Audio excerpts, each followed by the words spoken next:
Lanjut. Ini 540. Di atas yang tadi. Kalau tadi love, cinta. Ini kesukacitaan, ini joy. Joy. Penuh dengan sukacita. Kasih sayang terhadap semuanya. Betul? Betul? Terhadap semua. Apapun agamanya, apapun keyakinannya, siapapun dia, anak siapapun, saya menyayangi semuanya. Karena mereka saudara dengan saya. Begitu? Cek sendiri. Kesabaran yang luar biasa. Kesabaran yang luar biasa itu tanpa batas. Kurang kumaha abdi teh sabarna. Teu sabar eta mah. Nusok ngagelang dada mah teu sabar. Yang sabar mah tara ngagelang dada. Rasa manunggal dengan orang lain dan rasa peduli terhadap kebahagiaan mereka. Mendengarkan penderitaan orang lain. Merasa manunggal. Merasakan yang mereka rasakan. Udah gitu? Joy 540. Perasaan selesai dengan diri sendiri. Dan perasaan cukup dengan diri sendiri. Sudah bahagia dari dalam. Tidak bergantung siapapun di luar dirinya. Sudah begitu belum? Ya ada 500 kayak acan atau ya. Komo atau 540, betul? Ya masukan we dibahas teh. Ya. Ini 600. Peace. Ya, sudah mencapai kedamaian. Dalam dialami sebagai kesempurnaan, kebahagiaan agung, ketiadaan upaya dan kemanunggalan. Bapak Ibu, saya nanti suatu saat akan bicara tentang ketiadaan upaya ini. Karena saya sudah mengalami sendiri. Betapa hidup itu gratis. Ketiadaan upaya. Luar biasa. Kalau kita kembali kepada kesadaran murni kembali. Nyaris seperti saat kita bayi dulu. Waktu kita datang ke dunia. Belum ada program di otak kita. Nyaris semua datang tanpa upaya. Betul? Tidak minta digendong. Tidak minta susu, dikasih susu. Tidak minta bubur, dikasih bubur. Tidak minta diganti popok, ganti popok. Dulu seperti itu. Ya Allah, kenapa kita sekarang jadi semua serba upaya? Dibangun upaya dan dihalangi oleh program yang kita inputkan di pikiran kita. Ini sains Bapak Ibu, sains ya, rada gaul sedikit ngajinya. Ya, makanya ngaji dengan saya ada mikirnya kan, pusing kan? Pusing kan? Tadi waktu saya tanya setan di mana, pusing kan? Iya, setelah dijelaskan enggak kan? Dialami sebagai kesempurnaan. Bagi orang yang sudah mencapai peace, damai, apapun sempurna. Itu yang namanya syukur. Tidak mencari yang enggak, tidak mencari yang tidak ada. Dia menerima semua sebagai kesempurnaan. Tidak terjebak benar salah, baik buruk lagi. Semuanya sudah sempurna. Karena tidak ada pekerjaan Tuhan yang tidak sempurna. Karena dia maha sempurna. Yang kedua, kebahagiaan agung, ketiadaan upaya, dan kemanunggalan. Kondisi non-dualitas, tidak terjebak benar salah baik buruk. Bukan keterpisahan. Karena apa? Melampaui intelektual. Ini yang disebut dengan kedamaian yang melampaui semua pemahaman. Bapak Ibu, sekali lagi. Pernah gak mendengar dari batin, kamu kasih, pernah? Pernah. Tetapi kemudian si setan ini mulai memberikan masukan. Enak aja, kamu kerja dari pagi sampai sore, udah gitu dikasih. Tambah lagi si setan tuh bilang, enak aja. Cari alasan-alasan untuk tidak memberi. Pernah? Jujur ya, pernah? Pernah ya? Oke, ngerti sekarang siapa yang melarang itu? Siapa?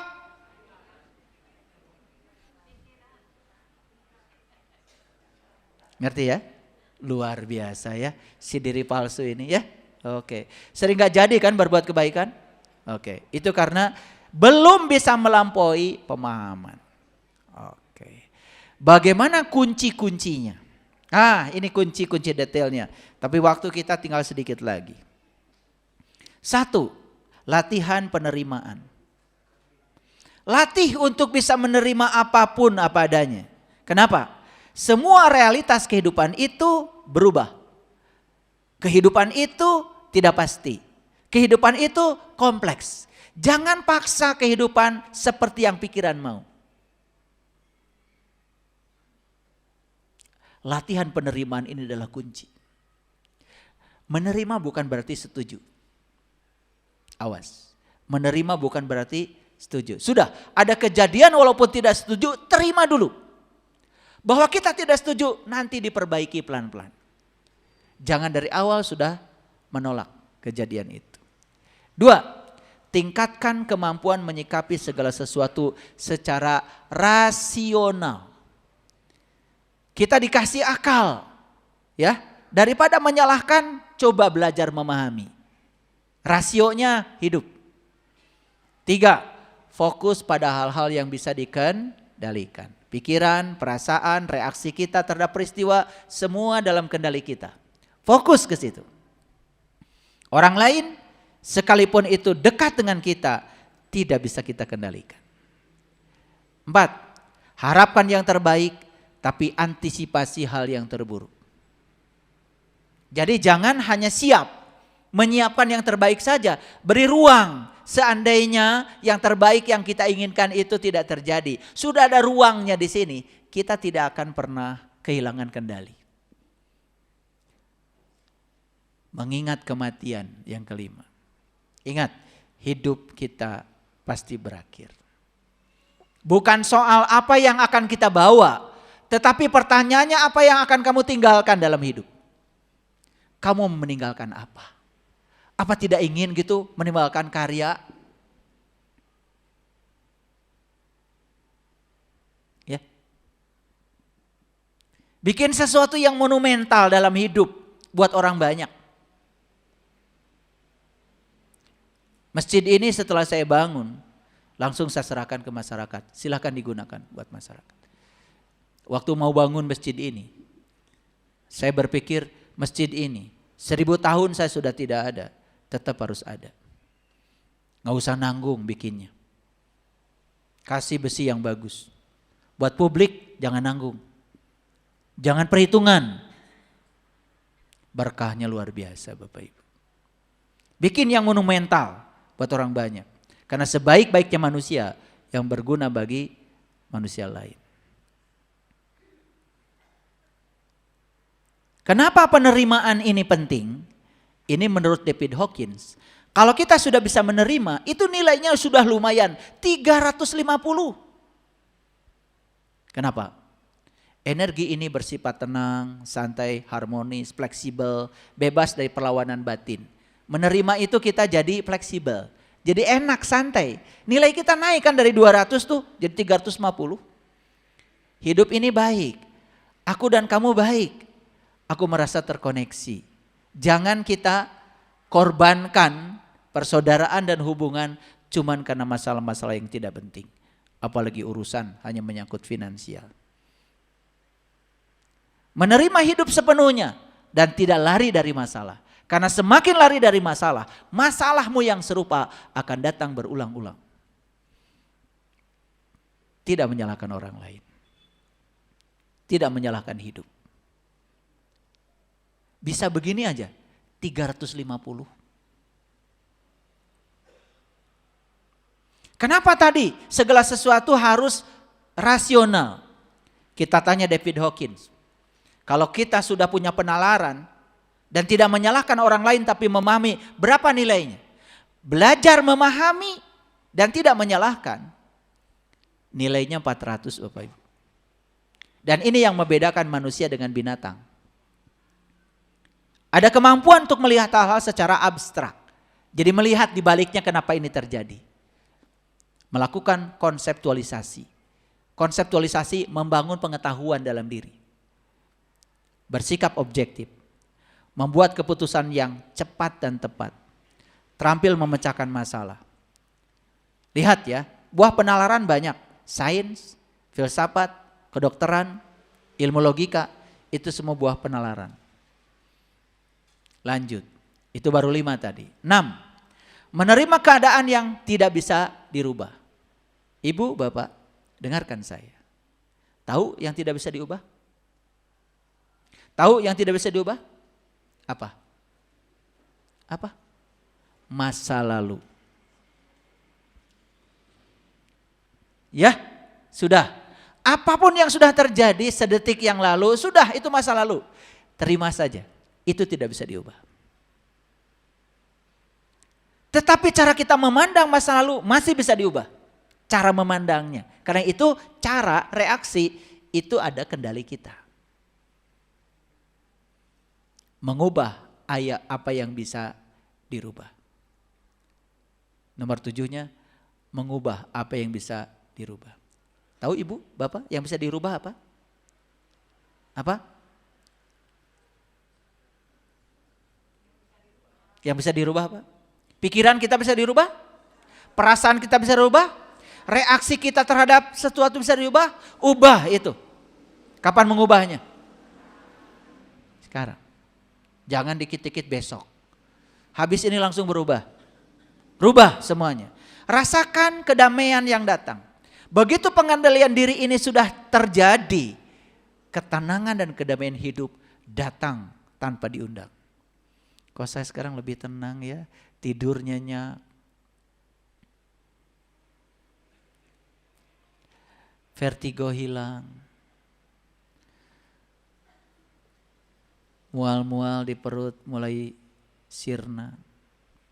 Saya merasa jauh lebih sehat dan lebih baik.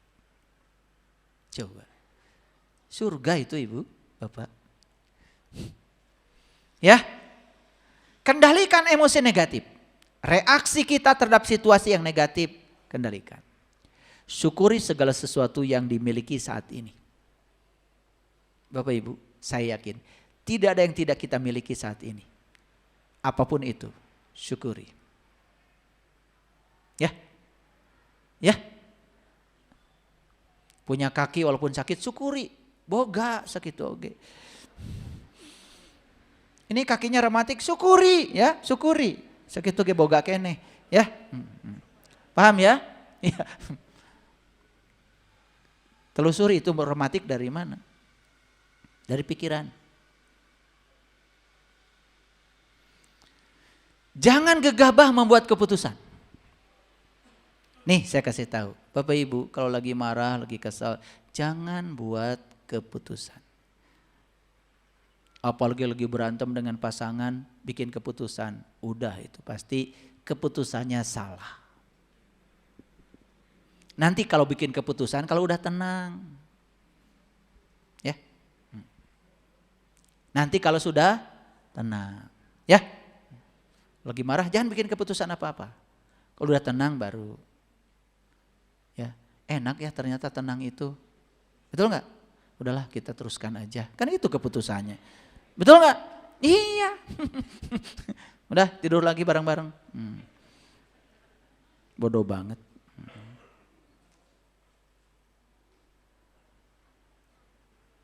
Sebelas. Hindari krisis identitas diri. Lihat saya semuanya. Semua kita ini terlalu sering menjadi orang lain. Lalu kita terasing di rumah kita sendiri. Jadi kita mengalami krisis identitas. Tidak tahu jati diri. Nah itulah pentingnya Bapak Ibu meniti ke dalam diri. Tahu siapa sih saya ini sebenarnya. Itu kuncinya. 12. Kendalikan respon atau reaksi emosional terhadap kenyataan yang terjadi. Kontrol yang kuat. Ingat ya tadi, masih ingat ya cerita restoran? Yang bikin restoran berantakan tadi itu kecoa atau reaksi terhadap kecoa? Sekali lagi. Pintar ya, pintar. Kendalikan respon, reaksi terhadap situasi. Ya, kalau di jalan, dek, nabrak. Udah, gak usah marah dulu, tarik nafas dulu. Dalam-dalam. Ya, sadari. Ya, berantem di jalan hanya bikin macet jalan. Dan tidak akan mengubah mobil yang penyok jadi bagus. Setuju? Udah. Gus, baralik ke imah. Omean ke bengkel. Paham ya? Gitu aja susah. Renungkan tindakan harian dengan jujur. Lihat saya semuanya. Semua tindakan yang kita lakukan setiap hari menimbulkan akibat. Ketika akibat itu datang, direnungkan? Jawab dong, direnungkan? Tah eta. Terus membuat sebab. Akibat dari setiap sebab nggak direnungkan. Kalau direnungkan, oh kalau saya gini hasilnya begini. Ya udah saya ubah. Harusnya harian kita itu ngasih sinyal-sinyal untuk perubahan. Cuman kita abaikan. Terlalu sibuk membuat sebab. Dan kita tidak pernah merenungkan sedikit pun akibat dari sebab itu. Coba setiap ada saya ngomong begini, kok suami saya tersinggung ya? Pernah gitu? Pernah atau sering? Tapi besok bikin lagi nggak kayak gitu? Pengen nyubit satu sama kalian ya. Itu sudah diajarkan oleh Allah. Kalau kamu mau begini akibatnya begitu. Tapi besok bikin lagi, saya nggak ngerti. Karena kita tidak membuat renungan harian. Ini dianggap enteng nih. Nggak usah ditulis, nggak usah ditulis. Lila. Setiap tindakan kita setiap hari itu selalu menimbulkan akibat, Bapak Ibu. Dan selalu ada akibatnya. Nah, akibatnya itu direnungi. Ini kenapa ini terjadi? Oh, ngomong begini tuh ternyata menimbulkan ketersinggungan. Ya sudah, besok gak ngomong gitu lagi. Kan besoknya pasti berubah. Ya mah hayo ngomong gitu. Ini ada yang aneh lagi, ya. Kalian itu dagang dengan model begitu rugi. Isukan dengan modal eta modelna sarua gitu. Padahal kemarin sudah diajarkan modelnya begitu kamu rugi. Cicing heula atuh. Renungi kenapa? Banyak yang konsultasi sama saya. Ceritanya sama. Ayah, saya ini sudah dagang. Ini rugi. Terus modal lagi, rugi lagi. Terus modal lagi rugi. Numpuk hutang. Tidak ada yang dirubah. Akhirnya saya tanya, kamu tuh usaha cari apa? Nanya dulu saya. Ya cari uang ayah. Buat apa uang? Kalau saya nggak punya uang, nanti saya tidak kebayar cicilan. Dah catat. Kalau saya nggak punya uang, anak saya nggak sekolah. Catat. Kalau saya nggak punya uang, saya tidak bisa beli rumah. Catat. Kalau saya nggak punya uang, saya nggak bisa makan. Catat. Udah ngomongnya. Kamu itu ternyata usahanya digerakkan oleh rasa takut. Takut kekurangan.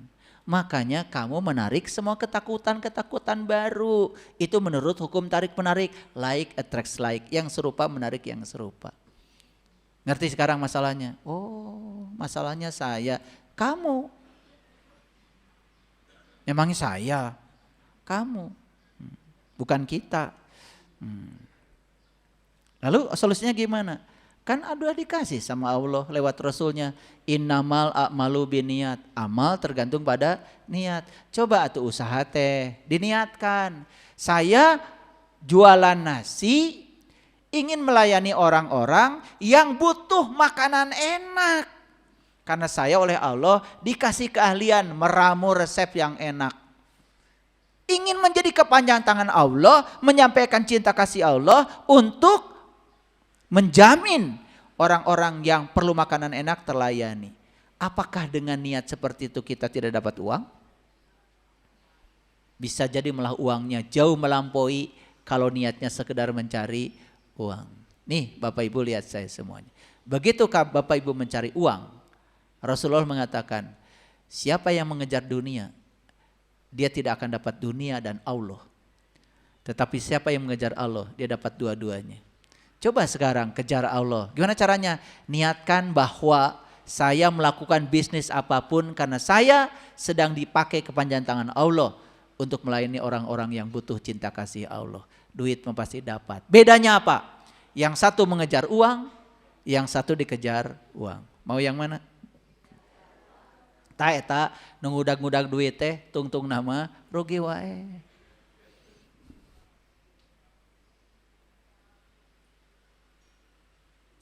Coba petani mau tanam padi. Ajak ngobrol dulu atuh tah parete nu rek dipelakeun teh. Padi, 1 butir pun saya tidak bisa membuat. Kamu luar biasa. Anugerah dari semesta buat aku. Sekarang akan aku tanam. Bahagiakan ya banyak orang. Tumbuh yang bagus. Ajak bicara. Tanam. Saya menanam kamu bukan semata-mata saya ingin uang. Karena saya ditakdirkan oleh semesta lahir ke dunia ini untuk jadi petani. Saya percaya profesi saya sebagai petani ini adalah jalan hidup saya dari Allah. Jalan hidup saya supaya saya bisa pulang kepada Allah. Hidup saya menjadi berarti menjadi petani ini. Saya melayani orang-orang yang butuh layanan beras murah dan enak. Lebih besar niatnya ketimbang sekedar ingin uang. Saksikan saya. Berasnya akan tumbuh besar. Hasilnya juga uang datang. Tidak mengejar uang, tapi uang mengejar kita. Itu namanya dirindukan uang. Nah, coba perhatikan. Nih yang bisnis gagal terus, coba perhatikan. Apalagi banyak bohong, membohongi orang supaya kita untung. Itu sudah menempatkan uang di atas Tuhan. Nilai-nilai kebenaran yang ada dalam diri dihianati, pasti kalian akan mendapatkan akibatnya. Akibatnya seret terus. Rezeki susah datang, uang tidak rindu untuk datang. Sekali-kali datang perginya cepat. Giliran butuh sesuatu akhirnya pinjam. Ada yang salah hidup kita. Harusnya tidak begitu. Saya kasih tahu ya. Begitu kita sudah bisa mengendalikan diri kita, apa yang luar biasa dari sini? Bukan sekedar hidup kita menjadi tenang dan damai, lebih dari itu. Semua yang di luar diri kita yang tidak bisa dikendalikan menjadi terkendali. Ya, siap merenungkan tindakan harian? Oke, praktek ya, pulang dari sini praktek. Yang selanjutnya, kembangkan sikap empati dan peduli kepada orang lain. Belajar merasakan pengalaman orang lain. Seperti kata Leo Tolstoy, sastrawan Rusia, jangan bicara agama kepadaku, tapi tunjukkan agama dalam perilakumu. Jika kamu merasakan sakit, itu tandanya kamu hidup. Tapi kamu bisa merasakan sakitnya penderitaan orang lain, itu tandanya kamu manusia. Leo Tolstoy. Kata-katanya selalu diingat oleh saya. Kenapa? Kalau kita baru merasakan sakit, itu tandanya kita hidup. Tapi kita merasakan penderitaan orang lain dan kita berbuat meringankan penderitaan orang lain. Itulah manusia. Dan untuk berbuat, berarti kita harus mampu dong. Dan untuk mampukan diri kita, layakkan diri kita, pantaskan diri kita. Sebetulnya, apa yang kita dapat hari ini, kita yang memantaskannya.